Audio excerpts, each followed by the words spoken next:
So now I'm going to invite Dr. Dipali Bharadwaj for the role of stem cell in skin rejuvenation.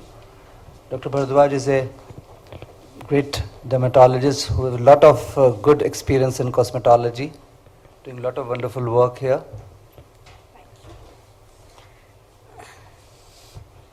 Hi, very good morning.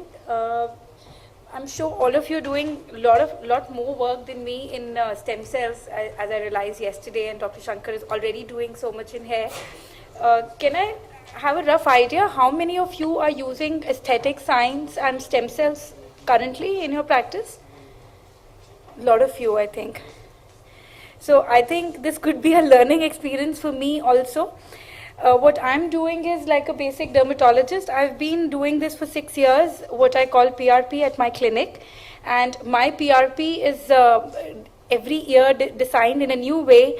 And yesterday, thanks to Prabhu for inviting me for this conference, I learned from Dr. Shankar that I'm going to do the new technique in which we will freeze and thaw now onwards the PRP. So this is my take home for the conference. I hope I can add something to all of us, since all of you can add something more to me today. So aging is a persistent decline in the age-specific fitness components of an organism due to an internal physiological degeneration.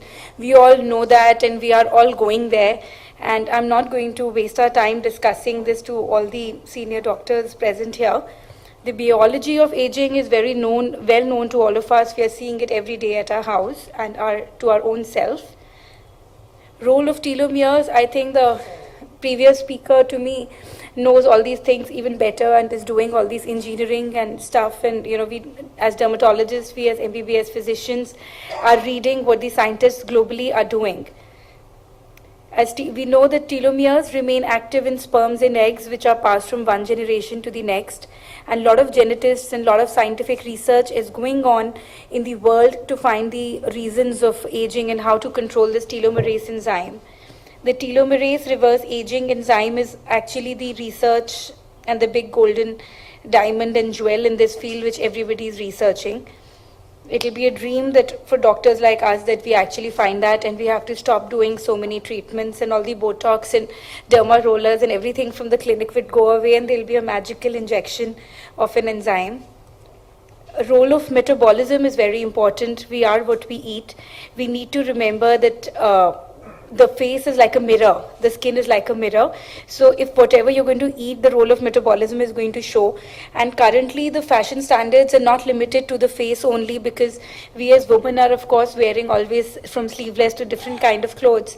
And even for men, the consciousness level is so high that people want the whole body to glow. So just putting creams would not work.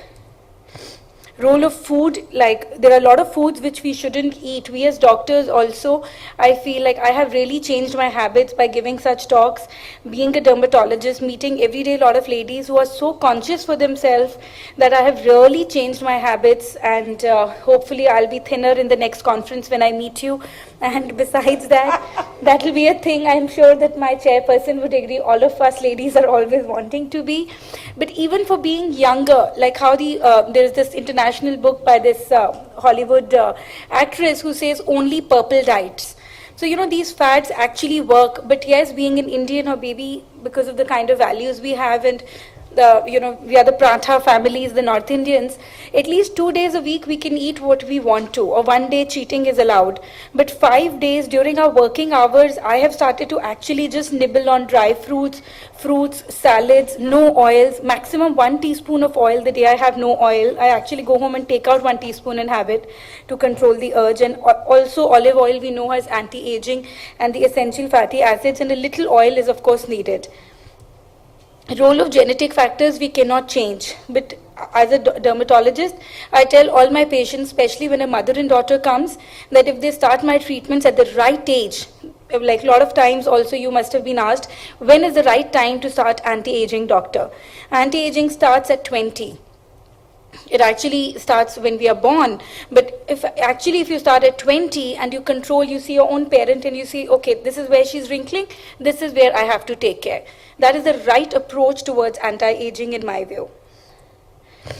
the scientists are also currently using this GWA genomic wide association studies which are happening globally, which I feel the scientific doctors here are going to be more interested in knowing more than me.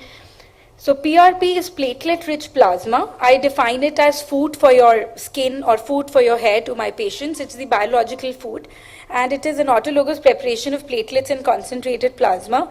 I have a 6-year experience on doing PRP for both skin and hair, and even for hands and for neck in my clinic. Every year, as I said, not jokingly but truly, since this is something which is developing every day, that I learn a new technique and I have been improving my PRP. PRP versus stem cell. I'm not a stem cell biggie, but yes, I love to attend this conference. Thanks to Prabhu again for inviting me. That stem cell is like a allured science. It's something like the caviar in our practice, which is going to come slowly, and I'll have to develop the taste for. So currently, I've had only an experience, truly speaking, for 2 patients of injecting stem cells. But my PRP experience is what I would like to openly share. PRP is of course not stem cell. PRP is platelet-rich plasma.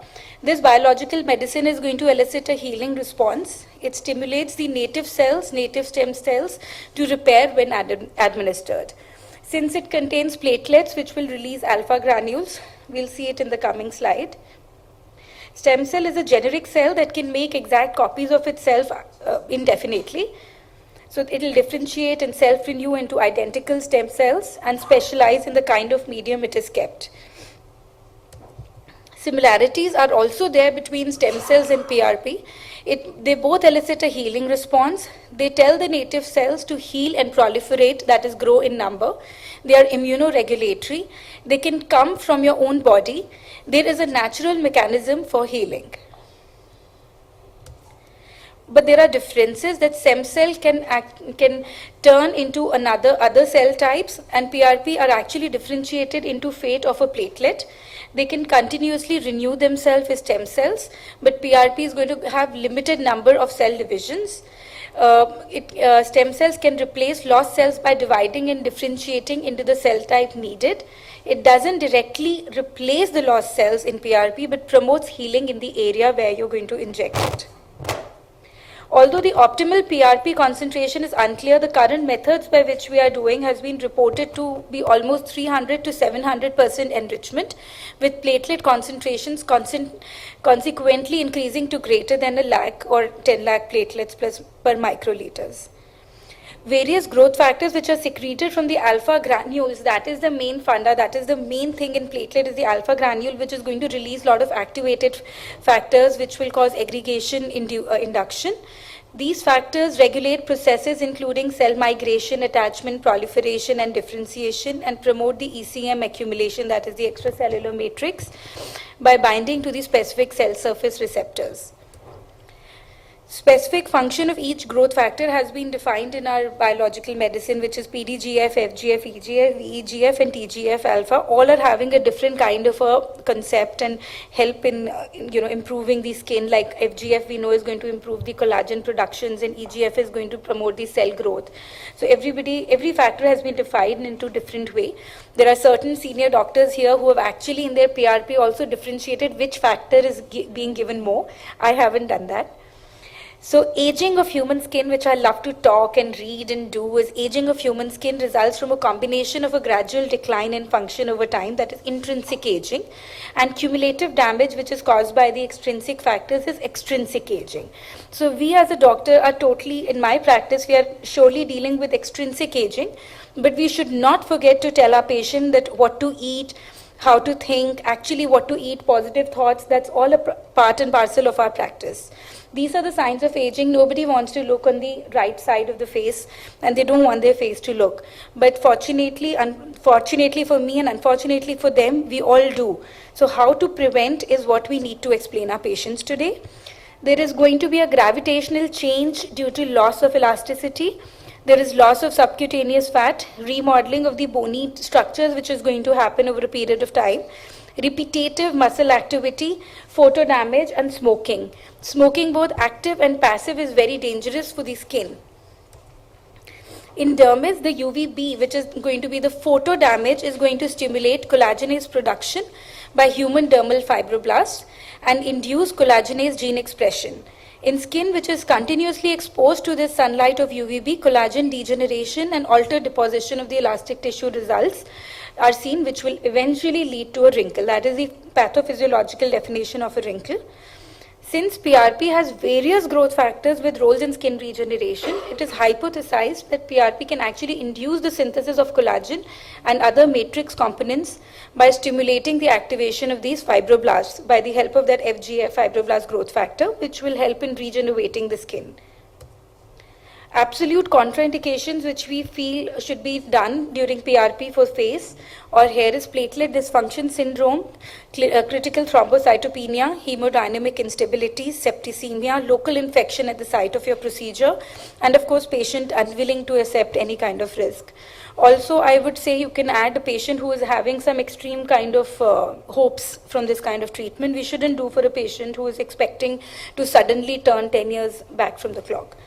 Relative contraindications could be these which are written in the book, but honestly I do not follow them in my practice. Consistent use of NSAIDs as anti-inflammatory within 48 hours of procedures I follow. Corticosteroid injection at treatment site within 1 month I do not follow, because in hair when I inject PRP I actually inject it with some steroid sometimes. In chronic telogen effluvium I like to give 20 milligram of steroid, and after 15 days I do a little PRP. So I think that inflammation helps in reducing the fibrosis and giving more hair. Systemic use of corticosteroids I do not follow. Tobacco use you can only advise to your patients. Recent fever or illness, cancer especially hematopoietic or bone, these kind of people generally don't reach a dermatologist and want quick fix if they come to us. Hemoglobin of course less you can follow. Platelet count less is very important. Risk to patients from the procedures could be infection, bleeding, bruising, nerve damage, pain, and most important and scary for a doctor is lack of result. These are some studies which I have put for the conference today. I've searched, which is PRP can be efficacious adjunctive treatment to CO2 laser resurfacing and can aid patients in hastening their return to their normal routine. To be honest, I've been doing for 6 years a lot of CO2 and PRP combinations. And my own mutation combination has been that when I do a CO2 laser for a patient for regeneration, I like to give it a gap of 10 days to PRP. I feel if I do it on the same day, result is lesser. I can't charge more. It is a 2-sitting procedure. Cost to me is the same. And my profit is same and more, and also patient's profit is more, because I believe in CO2 we are trying to create some sort of an inflammation which is needed for the patient. So if you divide it into 2 sittings, patient's benefit is also more. Treatment with PRP after ablative CO2 fractional resurfacing enhances recovery of laser damaged skin and synergistically improves the clinical appearance of acne scarring, which is very true. In acne scarring, the results are fantastic when you combine it with PRP. Well, there are certain kind of people who believe, how do you prevent sagging? You just eat till the wrinkles fill you out. But we surely don't want such people coming to us. This is how the JAD, the Journal of American Academy of Dermatology, has defined female facial beauty and male facial beauty. So these are the kind of aesthetic guidelines which we try to follow, where we try to give a patient, a lady, a face like Katrina Kaif or Priyanka Chopra. Why are they more fascinating with an oval face, and why another female is not as fascinating is because of the oval facial shape. These are the certain parameters which we have defined. Oval facial shape, softly padded orbital rim and brow, nose with a straight dorsum, fully natural looking lips. They shouldn't be like Donald Duck, but they shouldn't be very thin. Smooth skin, free of wrinkles, folds and furrows, which is for a female. But for a male, it's opposite. We need a square shape like Brad Pitt, John Abraham kind of face. So men actually come today and get fillers here so that they get a square shape, the ones who are lacking it. More equal ratio to lower to upper face proportion. They want heavier brow, as if they are thinking about us, that kind of a look. Larger nose than in females. Some wrinkles are actually expected in men and they look good. This is what we even practice in my clinic. Signs of aging we all know and we don't want to know are these. That is forehead wrinkles, the glabellar lines, infraorbital hollowness, periorbital, cheek volume loss, chin creases, jowls, pre-jowls and all that stuff. People who smoke, they get oral commissures lines also. There are different kind of techniques which we practice in our injections. I'm sure all of us doctors are injectors. There's a serial puncture, linear threading. There is also fanning, reverse, antegrade, retrograde, and all of them, which we all follow in PRP kind of a treatment. You can also combine your PRP with fillers and Botox. I would request you, doctor, these are my patients whose permissions I haven't taken for photography. Doctor, we'll avoid the photography of patients, please. So this is a patient result that I'm trying to show you for my Botox. This is pre and post for Botox, but I'm showing you this only to tell you, please do not expect a result like this in PRP. In PRP, I have never got a complete reduction of wrinkles. And it is always good to tell your patients that this kind of a result is Botox, temporary, 3 months, you're free of wrinkles in 7 days. But this kind of a result is completely by PRP, which at my clinic we call it like the West, vampire facial, where they definitely become softer, 80% of the wrinkles are gone, but remaining stay there. Varying degree of severity of nasolabial folds, as you can see, grade 0 to grade 4. These are the different degrees, and everybody wants to be somewhere in the 1 to 2 in the females, and men between 2 to 3 of the depth of the filler, of the fold here.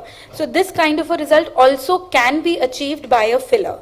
And I always tell my patients, you mustn't be afraid to sparkle, you mustn't be afraid to look younger. A little brighter is always good. It's always nice to look younger, feel bright, the way we want to buy new clothes and new jewelry, and a man wants to buy always a new phone or something. So I think spending on ourselves is a good idea. This is a patient of mine with lip filler, which is done with only PRP. I did not like the exaggerated lip, but this lady is looking for such a shape, and actually with PRP you can create a good shape just like a lip filler, but of course it lasts much lesser than a filler. I don't think this result can last more than 2 months. I think Dr. Shankar, the doctors who are injecting would say the same, but some patients are ready for that also. The periorbital hollowness and the pigmentation has got an excellent result with PRP injections, of course in combination with some topical creams, not alone.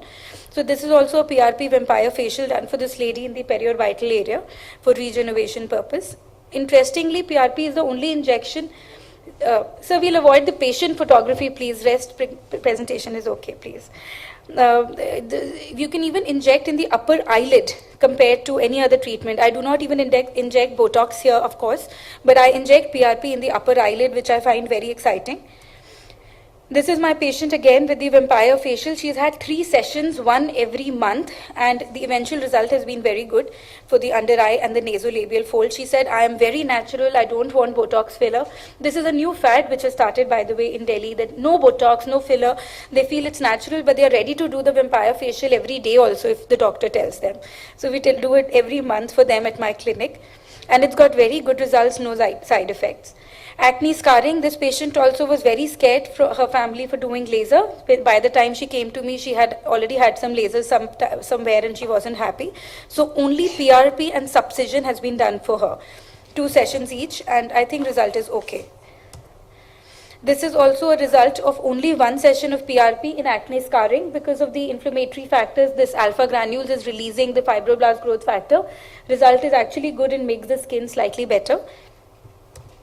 This is also my patient with pre and post of only PRP and topical creams, but also she has been on oral tranexamic acid. I don't know how, but PRP is actually helping my patients with pigmentation, provided the creams are right. So it's always a cocktail. Singularly, I cannot say that PRP will help in regeneration, but PRP is definitely better, very good in a combination with a lot of treatments. So I don't want any of us to actually go to a store and say, I want my husband to pay more attention to me, so do you got any perfume that could smell like a computer? So we should all hope that we can all look always good and appealing to our partners and people we want to please. So now the latest, I think the fad which is catching up, not latest, it has always been there, but people are more conscious about hands. And interestingly, hand has got a better result in regeneration with PRP than on the face, in fact. Face is slightly more challenging. And in hand regeneration, we see that the PRP result lasts much longer. When I inject PRP here, it actually behaves like a filler and lands up lasting for, I think, 4 months or 5 months. Well, PRP and vampire facial will always be on the watch out. So today's conference I have been attending from yesterday to learn what to speak where in media, especially about stem cells, which is scary, and everybody wants to put their ears up when it comes stem cells. So we need to be very careful. But yes, stem cells in the coming years seem to be very very interesting, and I hope that I can start it ASAP now for the face also. This is my patient who's a cricketer. We've done hair transplant. I just wanted to say that we do a lot of PRP for hair, and I'd never do a hair transplant without a PRP. For anti-aging and facial regeneration, I would say it has to be a cocktail approach. So this lady has had a lot of PRPs. She's 75. She dreams to look 50. She does not have money to spend for a Botox and filler. So we do thread and PRP, but she's very happy now.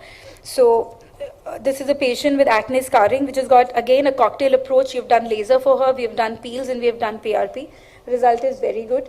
And in fact, she was so happy that her face became so fair, which she never had. So that, I don't know how that happened, if it's CO2 or PRP. We do a lot of courses at my clinic also, where we train doctors on PRP and basic treatments of cosmetology. And I have doctors in different specialities who come to us. I'm based in New Delhi. Thank you so much for having me. I really would want to learn from all of you also to add something more to my presentation. Thank you. Deepali, one question. Given a choice, would you like to do derma roller or mesotherapy?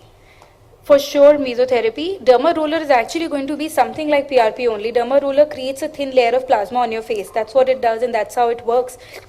But derma roller is very temporary unless you can actually use 4 millimeter, very deep needle. So I feel mesotherapy is better because with meso you can straight go 4 millimeter, lesser pain. Do you believe in the concept of doing derma roller for hair also to induce inflammation?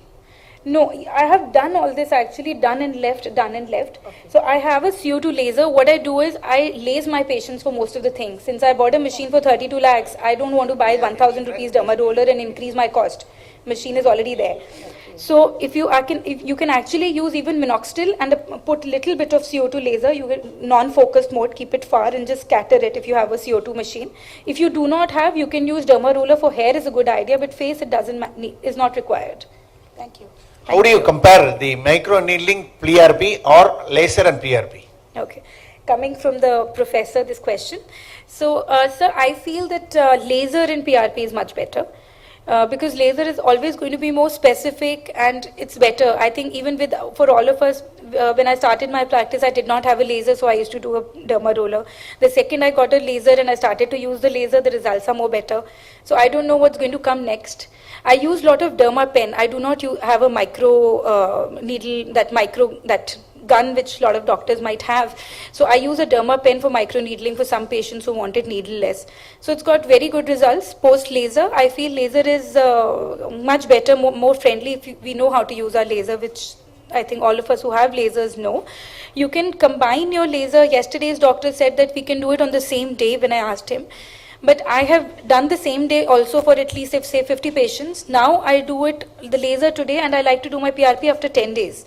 That's a joke that we are all doctors, so I'm saying we can charge every sitting, so it's always more to us economically.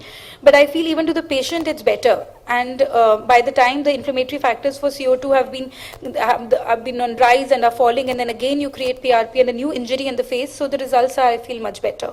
And That way, laser topical or laser injectable PRP? Laser and injectable PRP, sir. But if you are going to have a topical application, post-laser hyperpigmentation can be reduced, no? Yes. But so that dermatologists anyways don't cause laser post-PIH. I've never had in 6 years of practice. Non-surgical If you prime the skin, then there is no PIH risk. Thank you. So, yes, sir. Thank you. The etiology of the face lagging, that there is atrophy of the subcutaneous fat, which we all know. Yes. So instead of fillers, would you not think about fat grafting? And therefore you'll be delivering the stem cells also automatically. And the effects will be long lasting than the fillers, which is 6 months. Yes, so that's why I'm here for this conference. In fact, I've done a few cases. I was in Iran, and there is this ISD, International Society of Dermatology training. So Dr. Dawlati is there, who's been doing this for several years, I think. When I went in the year 2009, he had already been doing it for several years before that, facial injections with fat. And I think when I came back, I must have done a few cases, and I was in Safdarjung Hospital. I did a few cases, especially with that LSA, lichen sclerosis, that atrophy condition. But the problem I faced was A, storage, B, it was messy, C, the deal was that in my clinic, which is basement, it's more difficult. Leaving all these points aside, I also faced that a patient with both sides fat, one side was better, one side was lesser. It was like a billi ka roti. You know, she's always fighting, his side more, his side less. So it's a huge fight for the patient and a big challenge for us. I like to have a very non-messy practice where my patients are happy, I'm happy, and it's all relaxed. So I felt injecting fat was quite a problem for me, but if there is a better technique, I would love to learn. For non-surgical facelift, do you use those threads from Yes, Korea? yes. We do a lot of threads. In fact, thread and PRP on the same sitting I've done. Injectable PRP and injectable filler in the same sitting I've done. And very good Threads, results. threads. Yes, thread and injectable PRP is very good combination. Thank you. Yeah, Dr. Deepa. Yes, sir, please. What exactly is vampire facial? Can you elaborate it? And is it a scientific terminology or Yeah. is it coined by your own? It's a scientific terminology. It's a totally scientific terminology. Sure, you know. you, It's very Yes, sir. commonly done in Hollywood.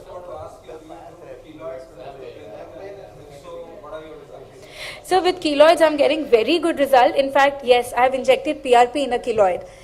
Yes, and I think the keloid etiology, if we look back and open our books again, I have also forgotten the exact factors, which many of you would remember, has a lot of inflammatory factors. So injecting your steroid and your PRP mixture in keloid has got very good results. I haven't documented, but result is very good. But for hyperpigmentation and melasma, it takes quite a long time. It takes a lot of long time. You get these Obagi blue peels, which have got fantastic results in melasma. So I would like to do that for a patient and inject tranexamic acid into Do the you use pigmentation. steroids also orally for such patients? No, never for pigmentation. Inject tranexamic acid in pigmentation. Hypertrophic scar, the keloid as such is already in an overshoot mode. And then if you are using growth factors, you've seen results and your keloids are disappeared, great, but doesn't tell the contrary because So medicine is actually very alluring. I think all of us would know that, but I feel that, like alopecia areata, which is autoimmune disorders, a lot of doctors are treating that also with PRP. We had this dermatologist meet in SARC recently at a conference where a doctor actually presented PRP injection and keloid. The doctor was from somewhere in, I think, Singapore or China or something, I'm forgetting. So just last 10 days ago. So there also they were saying that they are doing it and real scientific reason they can't find. But actually, I used to inject 5-fluorouracil. Then again, in private practice, I don't think it's a good idea to inject that kind of a chemo agent in your clinic. So I stopped doing it. But in Safdarjung and AIIMS, we do that. So I inject steroid maybe up to 80 milligram per ml in the same lesion of keloid. And I will also inject PRP. I think it, after it, yeah. So, you will have to inject steroid more and PRP just once. So maybe 4 times steroid, once PRP. steroid we have already seen, Yeah. keloids doing better with steroid injection. But alone steroid also, sir, when it doesn't work alone, then you can add PRP also. Now, Yes, sir, please. Thank you. To know about the PRP inject on the face, do you put it subdermal or subcutaneous? Subdermal. Intradermal. Yes. Multiple. Like Napaj. You just go, for nasolabials, it has to be bolus. Yeah. And it can't be superficial. You give bolus, and then if you feel it's very deep, especially for a male client, then you can also give a one superficial line. This is for regeneration and of course slight volume also. now, So for full face, you would almost need to inject about 10 ml, 8 to 10 ml, as he asked, vampire facial. So vampire facial is basically injecting about 8 to 10 ml of PRP in the face. It causes regeneration even from upper eyelid, but face means from here till here, not neck. For neck, we charge extra and we need more ml of PRP.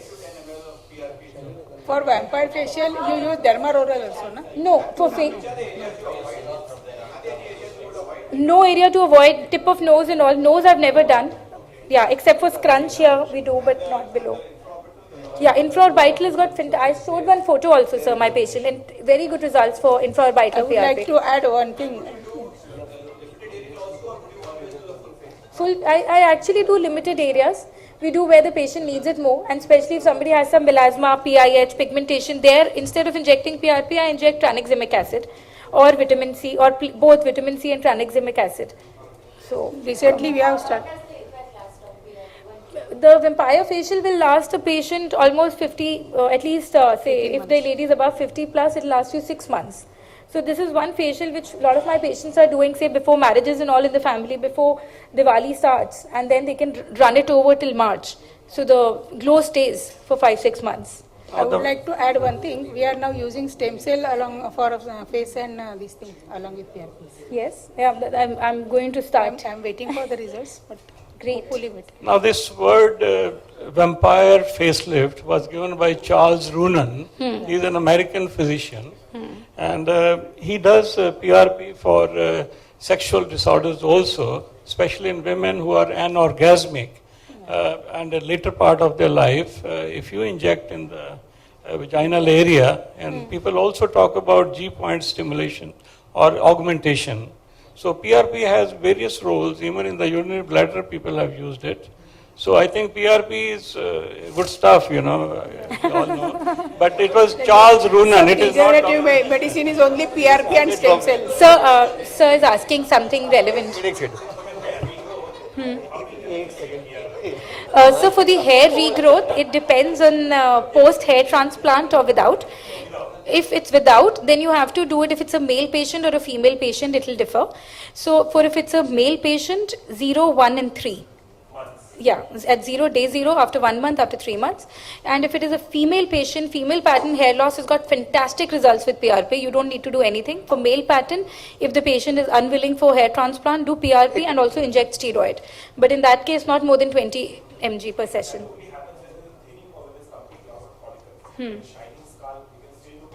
Yes, of course, and I've actually got results. My topic was skin. I did not bring the photos of my hair patients, but I'm actually getting very good results. And I was discussing yesterday with Dr. Shankar, who's showing his pictures of hair PRP, getting excellent results. There are a lot of patients who are very bald, and they'll say hair transplant only hair, पीछे का रह जाता है. We don't put the hair, we just do PRP. Also, the results are coming. Well, thank you so much, Dr. And, Dipali. Thank you. Thank you.